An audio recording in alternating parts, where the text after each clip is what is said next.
Рударска несреќа во Пробиштип. Констатирано е дека има тешки телесни повреди. Министерот Саракини се заканува со одземање на концесијата. Предстои нова политичка пресметка. Од истокот повторно се очекува најмногу. На над 100 локации во регионот ќе се лепат изборни плакати. Ќе биде одржана жребката за добивање место за предизборно плакетирање. Кривична за поранешна директорка на училиштето Ванчо Прке во Штип. Кочанскиот буџет со најголемо остварување во регионот, собрани дури 90% од планираните пари. Нова рударска несреќа во рудникот Индоминерали во Пробиштип. Одрон кој се случил синоќа во болница со тешки телесни повреди испрати двајца рудари. Од страна на специјалист ортопед прегледани се во болницата, констатирано е дека има тешки телесни повреди на рабетот и екстремитетите и истите после интервенциите на нашите лекари испратени се во Скопје на клиниките за понатамошни интервенции. Прогнозите за животот на рударите се добри, но поради сериозноста на повредите, тие во болница ќе останат долго. Сепак тие имале среќа зашто одроните можеле да бидат со многу посериозни последици за нив, доколку не била брзата реакција на колегите. Тие повредените рудари Виктор П и Јован И на возраст од 50 и 40 години максимално брзо ги извадиле од јамата и итно со свое возило ги транспортирале до Штипската болница. Рударската несреќа, која е четврта за неколку месеци, Пробиштипскиот рудник го стави во фокусот на инспекторите, но и на министерот Сарачини. Тој денес на Индоминерали му се закани дури и со одземање на концесијата. Министерството за економија даде налог да се направат анализи и да се провери причината. Доколку причината е неисполнување на мерките или обврските дадени при последната инспекција на истиот рудник и доколку се утврди дека одговорноста е на процедурите на овој рудник, веднаш како министер за економија ќе предложам на владата да се одземе оваа концесија и да се затвори рудникот. Како од рудникот ќе реагираат на барањата на министерот е неизвестно, зашто никој од раководството не беше расположен за јавен коментар. Иако првично оттаму најавија изјава за последната рударска несреќа, сепак на крајот се одлучија за молк. Поранешната директорка на основното училиште Ванчо Прке со иницијали ЛС на возраст од 53 години од Штип е со кривична пријава. Полицијата ја сомничи за злоупотреба на службената положба и незаконско распишување на тендери. Имено во периодот од 2010 до 2012 година, додека била на чело на училиштето, директорката без прибирање на најмалку 3 понуди и објавен јавен оглас вршала јавни набавки. Со ова им направила услуга на 3 штипски фирми кои заработиле 16.000 евра и едно физичко лице кое од тендерот во джеп ставило 2.600 евра. Предстојат двојни избори и досега најголема политичка пресметка ќе се бира председател и власт, а од источниот регион сите очекуваат многу. Прв кој веќе тоа го најави е некогашниот премиер Љупчо Ѓоргиевски. Од регионот каде што е роден, тој очекува пратеничка поддршка. Ние во нашата партија веќе направивме изборен штаб. Председател на изборен штаб е господинот Љупчо Балковски, а дури утврдивме дека јас ќе бидам носител на изборната единица 3. Е вака промоција да направиме прв од кандидатите кои за тројката се има пријавен. Денес истото го најави и генералот Стојанче Ангелов. Ќе бидам носител на една од изборните единици во Република Македонија и се разбира очекувам голема поддршка од сите оние граѓани кои што се подпишаа за мојата кандидатура за председател, но и поддршка од граѓаните кои што не уверуваат дека ќе гласат за мене, но се плашат да се подпишат. На тројката смета и економскиот експерт Љупчо Зиков од Алијансата за позитивна Македонија, а освен нив, овде ќе се најде и гром со Стефче Јакимовски. Изборната единица број 3 мене навистина ми е добро позната и многу блиска и драга. Ние очекуваме дека тамо ќе земеме солиден број на гласови кои што ќе не возможи да имаме минимум 2 пратеника од оваа изборна единица. Од поголемите партии нова среќа за успех од источниот регион ќе баре и СДСМ, кој на последните избори во парламентот одов да испрати 4 пратеници, но ова се само домашните есапи, бидејќи газда на источниот терен е ВМРО ДПМН. На последните избори тој овде освои 7 пратеници и 11 градоначалнички места, со што овој терен го претвори во негов најголем бастион во државата. Што сега ќе се случува е неизвестно, но поголеми промени аналитичарите не предвидуваат. Очекуваме во едни помалку или повеќе известни избори ако цениме она што го кажуваат анкети, но да почекаме да отпочне кампањата па да видиме како тука ќе се сложуваат коцките и сите точиња на мозаикот.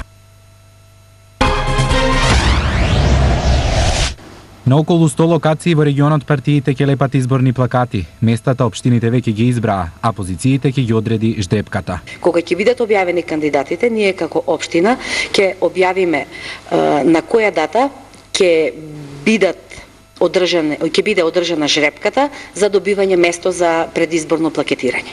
Во условите што ги објави градоначалникот стои дека дел од местата ќе бидат бесплатни, како што налага законот, а дел од местата ќе бидат со надоместок. Сепак, лепењето на плакатите никогаш не било проблем, туку нивното одлепување. Во рок од 30 дена по завршувањето на изборниот процес, политичките партии треба да ги отстранат своите плакати од одредените места каде што биле поставени. Доколку не се отстранат во рок од 30 дена, тогаш следуваат прекршоци санкции согласно законот и таа се движи од 5000 до 2000 евра казнени одредби. Од казните не се поштедени ниту физичките лица кои тугите плакати ќе ги одлепуваат пред време. Казнена одредба за физичките лица кои ќе се фатат дека ги кинат изборните плакати, казната е од 500 до 1500 евра. Законот и казните се јасни, но за 20 на години инспекторите за лепење каде што не треба и кинење на плакати не казниле никого. Токму и поради ова, законот за избори не го фермаат ниту партиите, ниту нивните симпатизери.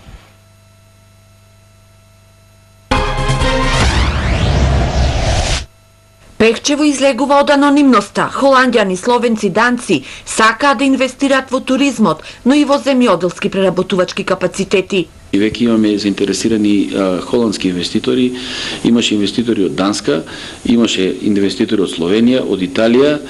Највеќе се заинтересирани за инвестиции во туризмот, но имаме заинтересирани и за откупни центри и за некои земјоделски земјишта, производи кои што се атрактивни во нашиот крај.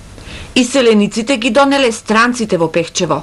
Повеќето слушнале преку наши пријатели, преку некои наши лобисти кои што ги имаме, секако ние од Пехчево, јас многу пати сум спомнал, имаме многу иселени луѓе кои што допренесуваат со самата информација. Нормално потоа они се интересираат по интернет, на нашата веб страна ги следат информациите.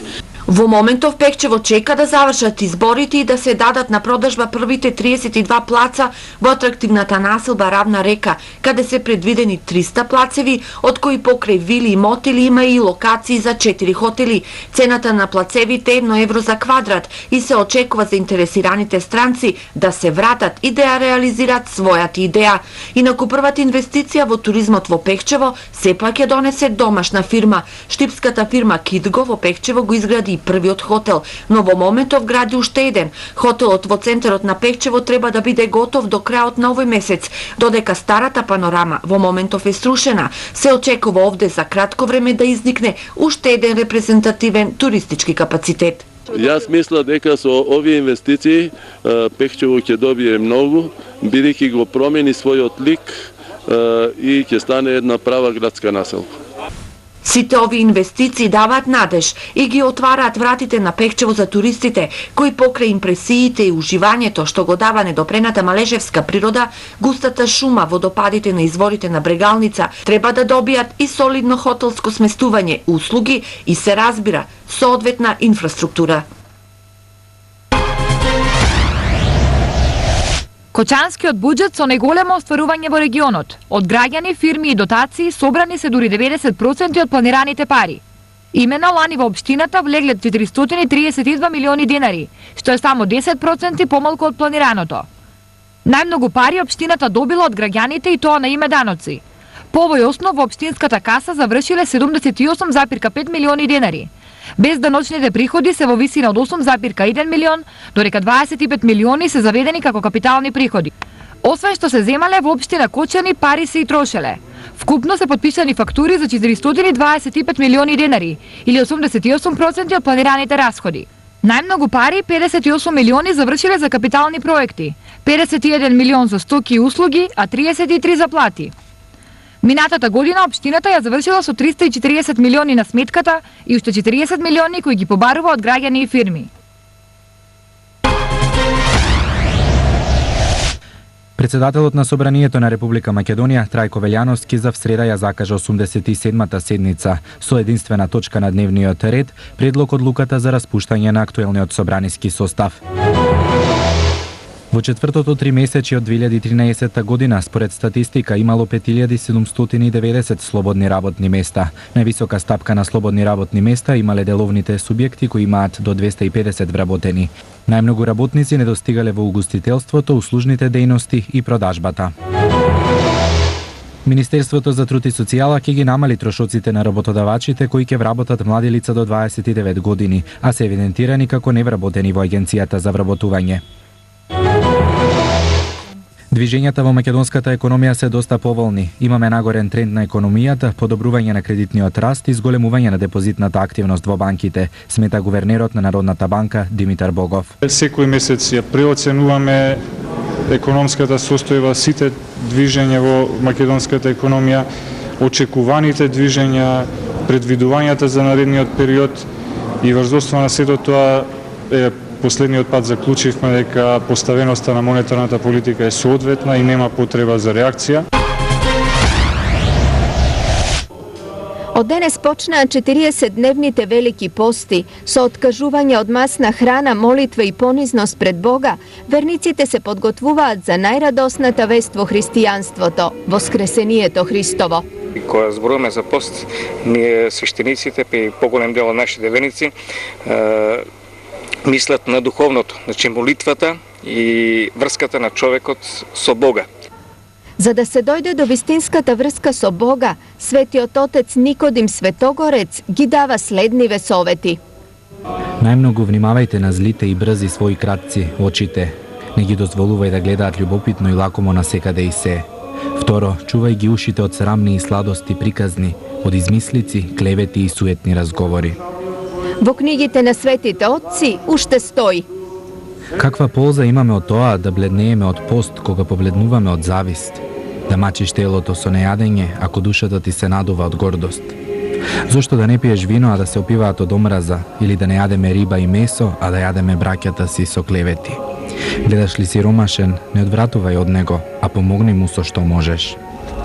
И конечно, Свети Серафим Саровски советува: соберете дух мирен и илјадници ќе се спасат околу тебе. Од денес од масна храна во име на Бога се откажаа многумина, но за постот да им биде за спасение, внимателно треба и со мислата, зборот и делото. Хотелот Aurora Spa и Resort е прогласен за најдобар спа хотел на Балканот на настанот World Spa and Wellness Awards, кој се одржа во Лондон. Aurora го доби ова светско признание во конкуренција на хотели од Хрватска, Црна Гора, Србија, Бугарија и Грција.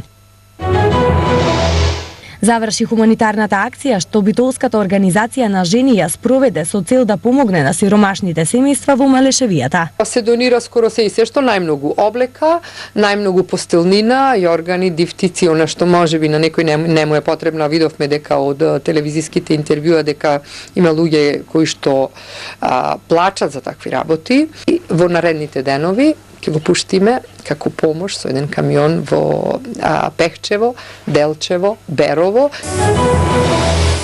ЈПИСР продолжува со активностите за селекција на отпадот. Во моментот, обработката на хартија и пластика се врши со нова машина вредна 187.000 денари, донација од Пакомак.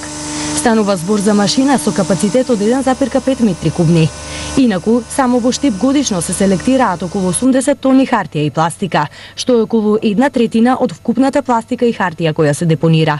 Продолжуваме значи со новата опрема да ја зголемиме ефикасноста во собирањето на хартијата. Како што можете да видите, почнавме да ја собираме и да ја балираме и пластиката. Со тоа јавното претпријатие ќе продолжи интензивно да работи на подобрувањето на условите на граѓаните во нашиот град со чистењето на овој секундарен отпад кој што се појавува во домакинствата. Општинската администрација во локалната самоуправа на Штип од денес со ново работно време. Од 7 до 15 часот.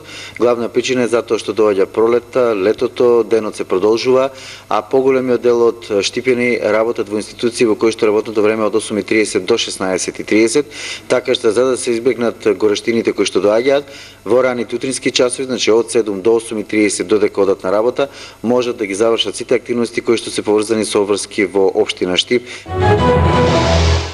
Новоформираното Сдружение Пчелар од Штип утре ќе одржи требина за полезноста на медот. Утре со почеток во 18:30 часот градоначалникот на општина Штип ќе одржи предавање за пчелите и пчелните производи за исхрана на луѓето.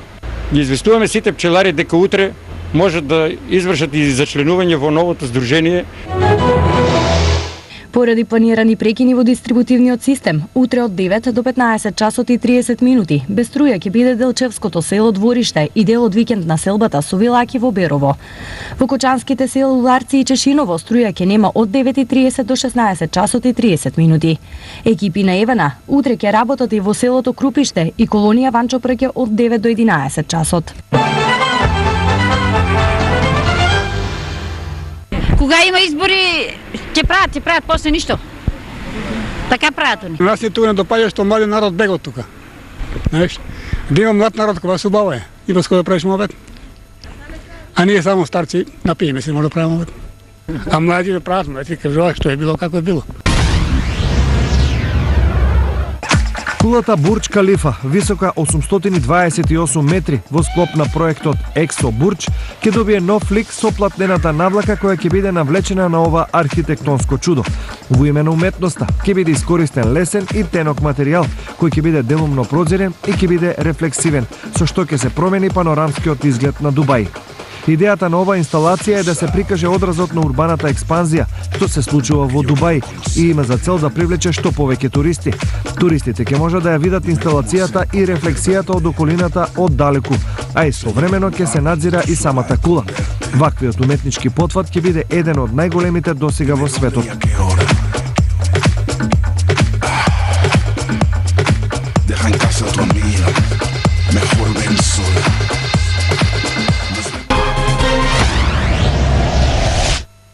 Утре е 4 март, 63-тиот ден од годината. Православните христијани го одбележуваат преподобен Доситеј, а припадниците на католичката вероисповед се споменуваат за Казимир.